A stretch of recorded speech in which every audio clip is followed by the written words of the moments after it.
Hey everybody, today I am sharing with you a quick real-time video of how I put together this last-minute thrift store-based table decor. No edits, no cutting and pasting. This is real-time how long it takes me to do this. And if I can do this in 8 minutes or less, you definitely can too. Here's how it's done. Hey everyone! Today I am sharing with you how to put together this great last-minute Halloween tablescape using a lot of thrift shop items and things that I had on hand. Now, I did get started by putting my favorite black polyester tablecloth on it. It's from Amazon. I use this one and this in a number of different colors in a lot of my looks because they're so easy to work with. And you're probably thinking that because it goes all the way to the floor, it takes a lot of effort to iron it, but actually because it's polyester, it doesn't. And my favorite trick is when it's wrinkled and you need to touch it up to use it, put it in the dryer, wrinkled, with about 2 cups of water, just to steam it depending on what size you're using. Put it in there for about 15 minutes, and as soon as you go in there and you open it up and it looks like it's ready to go, put it directly on the table that you're going to let it sit on. Have it sit for maybe about 10 minutes, 15 minutes, and all of the wrinkles have steamed out and disappeared. And because it's laying flat on your table, there's no way for it to get folded or wrinkled. But the key thing is getting it directly from the dryer to your table, so make sure your table is cleared.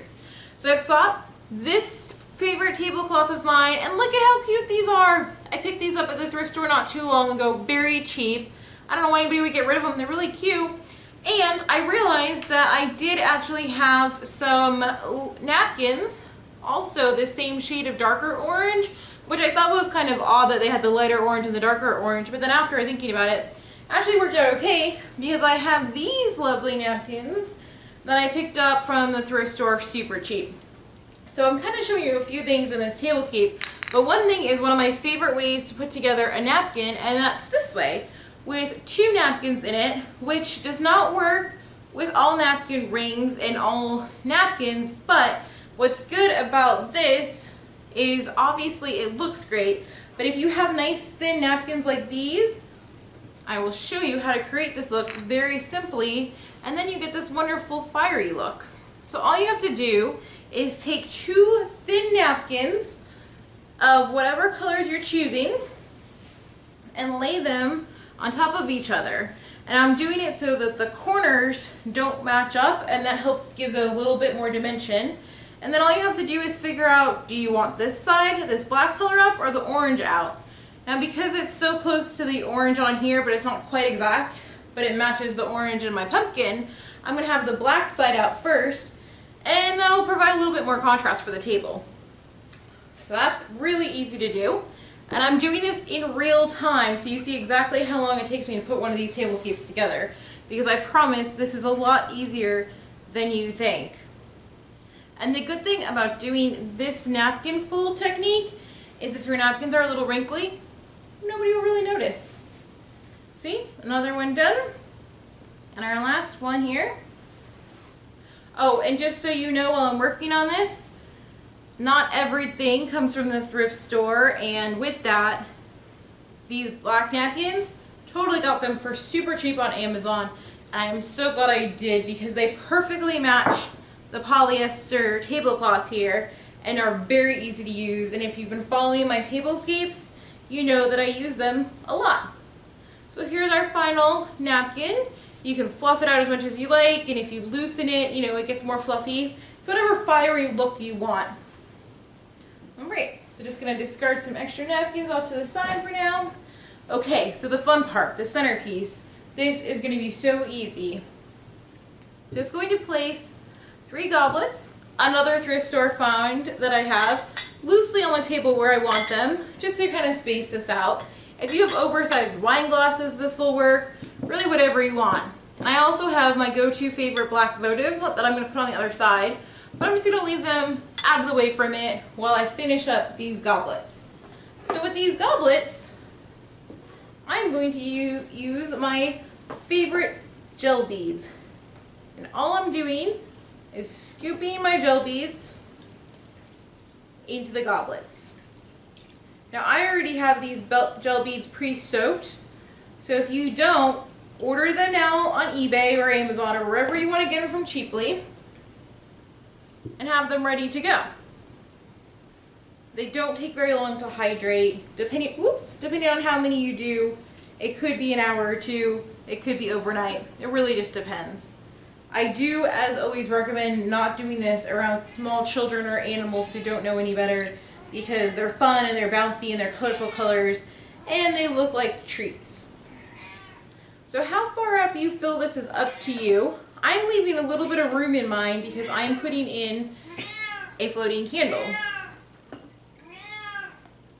Obviously the cat's excited.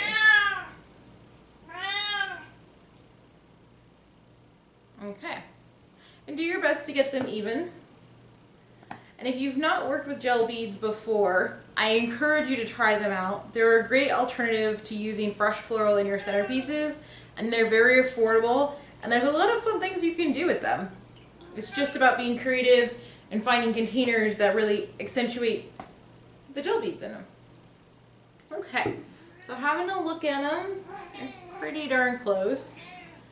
So if I wanted to, I could leave these like this. I could submerge some LED lights in here. I could, there's a lot of different things I could do. But given that the table has this checkered pattern on it, and I kind of like that, I like that it's a little bit more geometric, I think I'm gonna fill these gel beads. And it sounds weird, but all of this roundness with all of this squareness kind of bothers me a little. And that's okay, because the great thing about gel beads is they look great with or without water added to them. So I'm just putting a little in. And you see, now it has an interesting texture to it without looking like just a bunch of beads in there. I'm going to do the same thing with all of my stuff. It's pretty close, close enough. Counting on people drinking when they see this. Okay, last but not least, I have oversized floating candles, so they're a little snug in this, but they fit all the same, and it kind of gives it that candy corn look, where it looks like they're, or maybe, I don't know if that's the right word, candy corn, but it does really look like a candy that somebody just snuck in really quick. Oops, and this one is just a little bit crooked. We'll fix him. And that's all you need. And with that, your table's all set. Clear off your supplies, light the candles up, and you are good to go and enjoy this table. Oops. Now, votives. And that's all you need. After I was looking at the, the candles, the bigger ones, they just didn't really make sense. And as much as I liked them, they just were a little awkward in those glasses.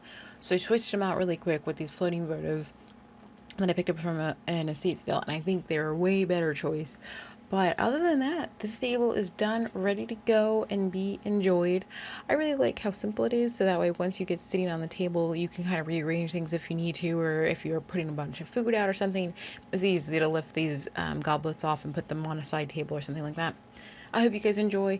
Make sure to check out my other 2017 Tablescape Challenge creations. Most of them are thrift store based or clearance section based, just all sorts of fun with DIYs on every single one of them. Thanks for watching.